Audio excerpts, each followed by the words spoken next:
Hi, and in this quick video I'm going to demonstrate the QSELECT command. So to get started, type QSELECT and that will pop the QSELECT dialog box. Now QSELECT enables you to select various objects within your drawing based on a certain criteria. So to jump straight in, we'll show you an example of what you need to do. So we're going to apply this to the entire drawing. Now what you can do, you can select just parts of a drawing you want to run this inquiry on. So now anything I do from now onwards, it will be done on that particular selection. We'll change that to the entire drawing. So what I want to do, I want to be able to select just the text, the M text in this drawing. So what I can do, I can change this from multiple to M text, change that to all, and when I click OK, you can see it's selected just the text. Now if I keep that selection and I say I want to add dimensions to my current selection, if I do QSELECT again, and I select the entire drawing,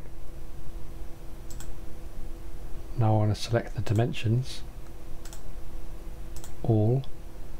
If I click this to append to current selection set, so it will keep what I've selected already, and now you can see it's selected my text and my dimensions. So I'm going to escape out of that. QSELECT again, I'm going to show you something else. You can also select based on objects on a certain layer. So for example, I want to select just the stairs. Now I know I put all my stairs on a stair layer, so I can select the entire drawing, multiple, so this will select multiple types of objects, lines, arcs, circles, whatever they are, but I'm going to specify that the layer equals, I'm going to change my layer to my stairs layer, and there you have it, the stairs are selected.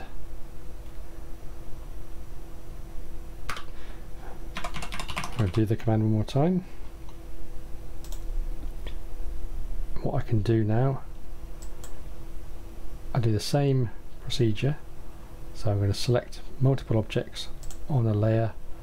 I'm going to say my windows, external windows, but what I'm going to do this time, I'm going to exclude it from the select. So if I hit OK, what that's done, it's selected everything in the drawing apart from the windows. As you can see, the windows are still there, not selected, and everything else isn't. Of course, once things are selected, you can move them, copy them, delete them. So I can do a move or a copy. If I hit copy, select the base point, as you can see, I copy that over to there, and I've copied everything but the windows. And that is how you use the QSELECT command.